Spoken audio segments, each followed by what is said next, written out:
Bonjour, je suis Sylvie Verchères, conceptrice et rédactrice des Gardiennes des Mythes. Les images sont de Crystal Art Fantasy et c'est paru aux éditions Vegat et Daniel. Dans cette petite capsule, je suis venue vous parler de la déesse Ninhursag de Sumer.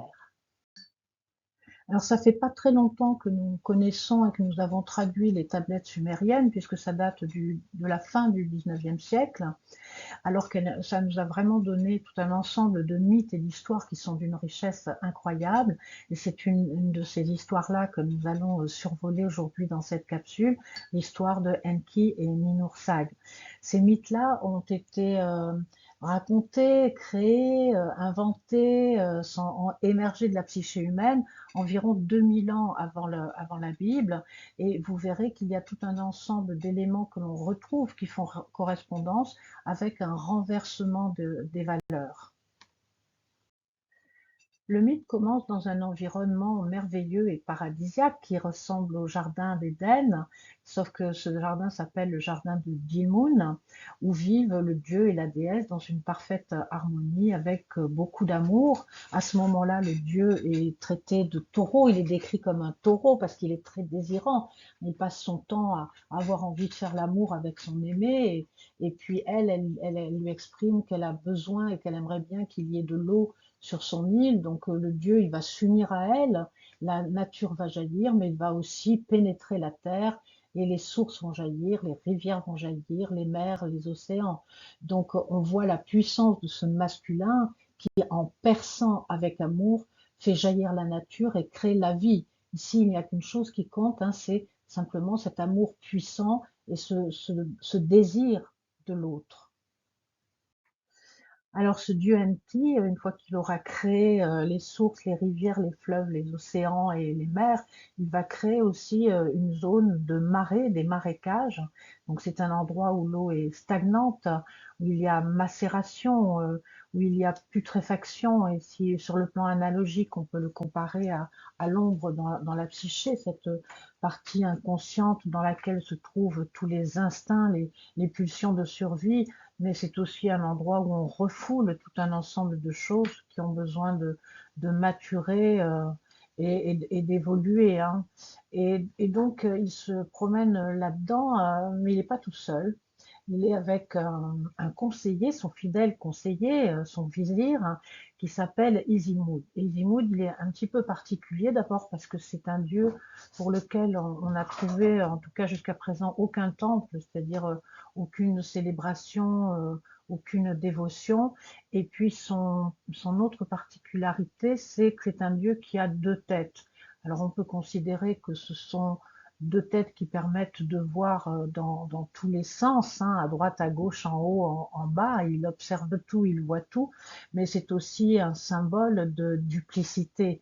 Et on va voir que ce dieu-là se révèle vraiment le plus gros des manipulateurs et des affabulateurs, et en tout cas c'est un gros tentateur qui ressemble vraiment étrangement à celui qui le suivra ultérieurement dans la Bible sous la forme d'un serpent diabolique. Sauf qu'ici, c'est un masculin et il ne va pas conseiller et tenter un féminin, il va conseiller et tenter un masculin.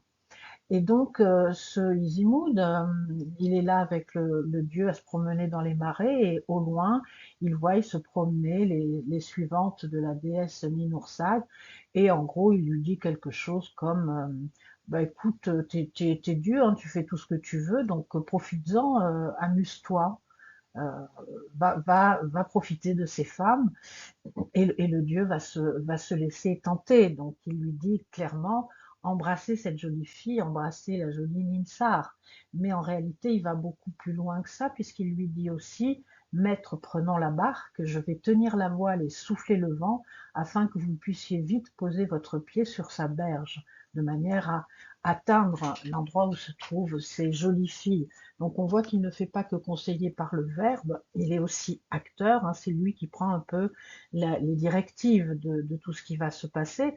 Et ce qui va se passer va avoir des conséquences dramatiques, puisque ça va très rapidement arriver sur des viols et des agressions.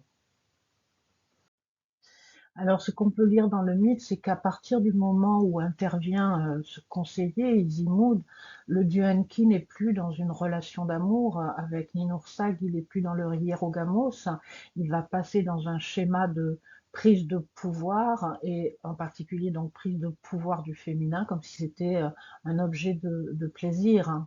Donc il va violer différentes femmes, et il va avoir une fille avec une d'entre elles, et il va aussi abuser de cette fille qui s'appelle Utu. Pour approcher Utu, il va rentrer dans les mécanismes d'entourloupe, c'est-à-dire que c'est un petit peu comme si Izimoud l'avait contaminé, et parce que c'est pas facile d'approcher Utu. Si elle voit arriver Enki avec ses gros sabots et sa braguette ouverte, elle va plutôt s'échapper et partir en courant. Donc ça, Enki le sait très bien, donc il va se déguiser en jardinier, parce que le jardinier n'est pas un masculin négatif, hein, c'est un masculin qui prend soin du jardin.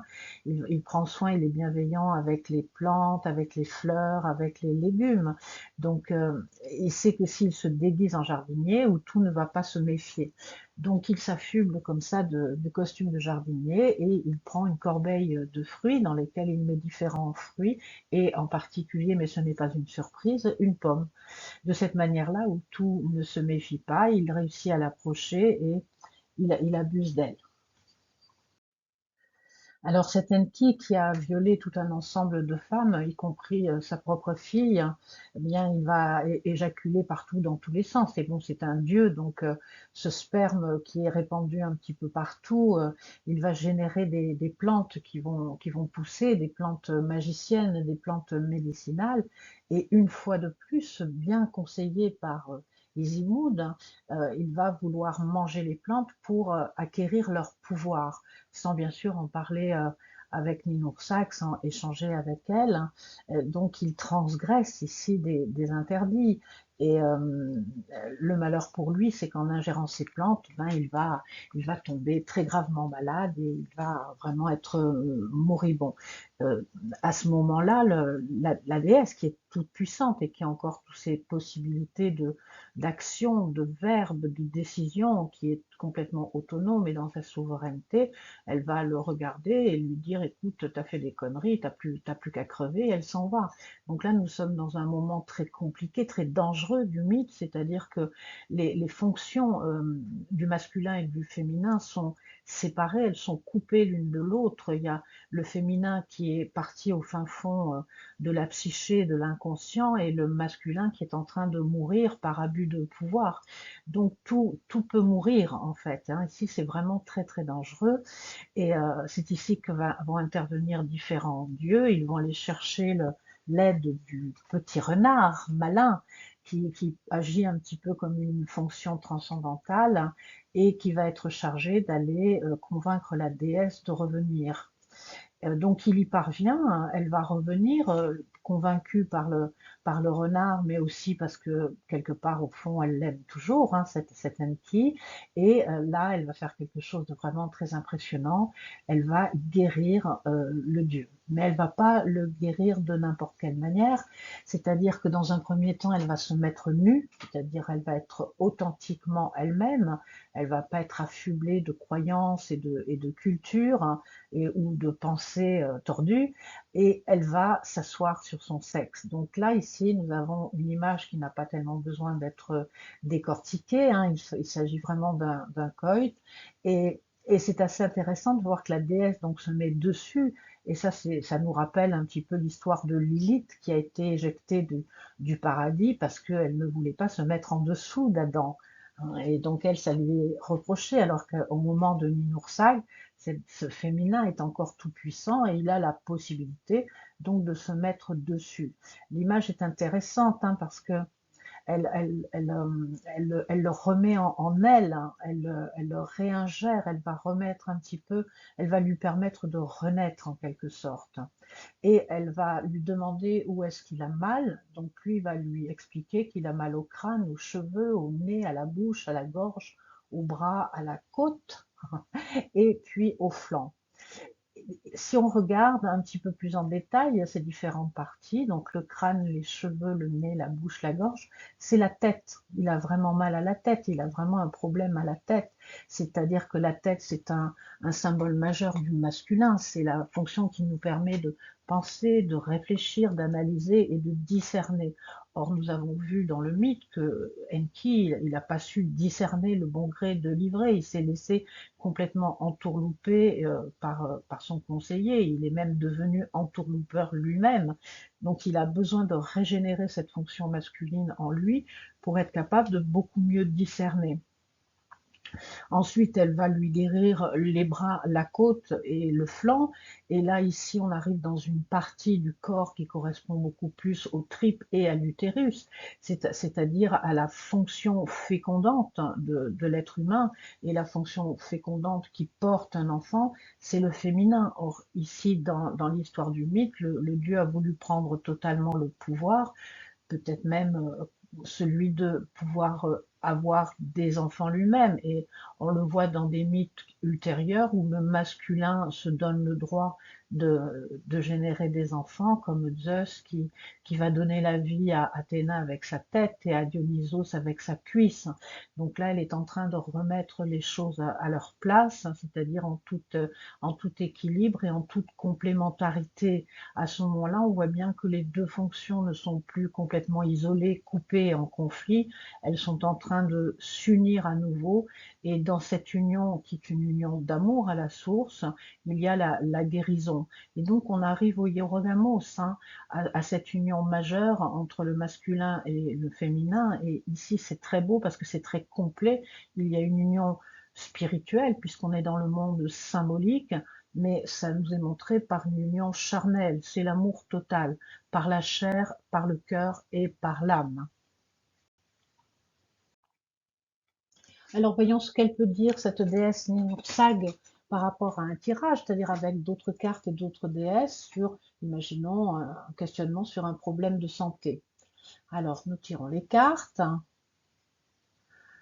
Daphné, Hermède.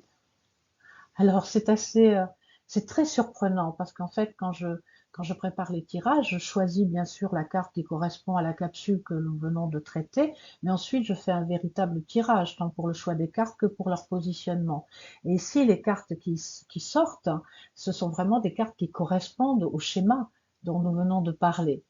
Dans la partie qui nous représente, nous avons Daphné. Je vous rappelle que Daphné, c'est la déesse qui se transforme en laurier parce qu'elle est poursuivie par les assiduités d'Apollon qui veut absolument la posséder et qui n'écoute pas ce qu'elle veut ni ce qu'elle pense.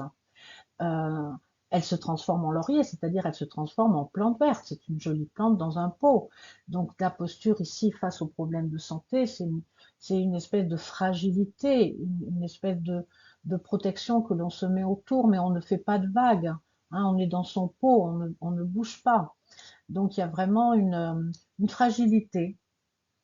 En face, nous avons Ahmed, qui est aussi une déesse des plantes. Hein. Déesse, c'est une déesse celte hein, qui connaît les 365 plantes qui peuvent nous guérir tout au long de l'année. Donc ça voudrait dire que dans l'environnement, il y a tout ce qu'il faut pour nous soulager, pour nous guérir, pour nous soigner. Il suffirait d'aller le chercher, sauf que n'oublions pas que dans le mythe, le père d'Hermod, Dianset, il mélange toutes les plantes, donc il va falloir refaire un tri là-dedans, et c'est peut-être cette difficulté qui fait que la personne, l'individu, c'est-à-dire le positionnement de la carte 1, fait qu'il est dans un pot en tant que plante verte, parce que je ne sais pas par où commencer, je ne sais pas quoi faire, je ne sais pas qui aller voir, quel type de médecin par exemple, de quoi j'ai besoin exactement, il y a un choix qui est très difficile. Un laurier, ça fait difficilement des choix, contrairement à un humain.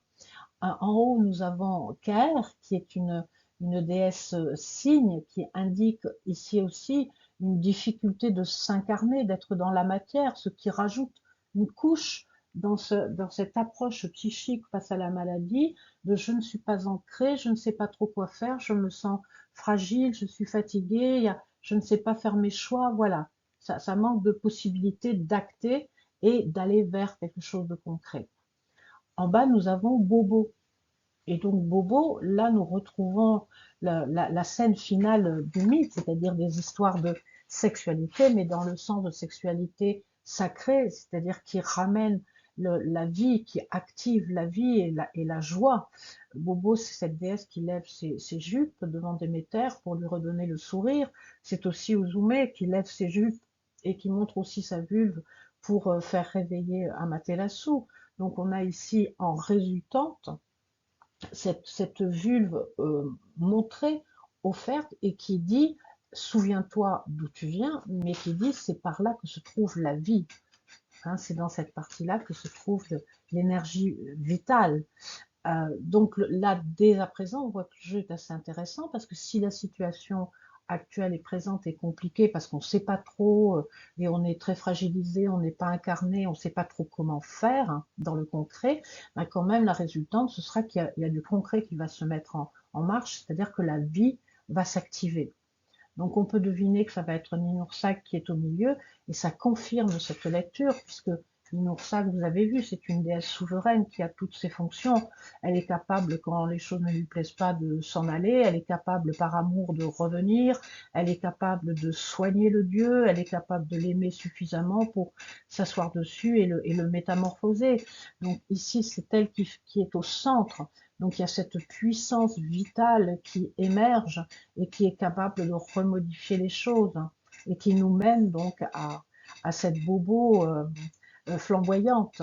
Donc le jeu est très joli, très intéressant. Donc même si au début il n'y a pas d'acte possible parce qu'on est trop fragile, parce qu'on ne sait pas trop, parce qu'on est un peu perdu, il y a cette possibilité qui va surgir, qui est là dans les profondeurs et qui nous ramène à la vie. C'est-à-dire que c'est un jeu qui n'indique pas, par exemple, une maladie qui va se dégrader, etc., etc. Donc c'est vraiment un très joli jeu.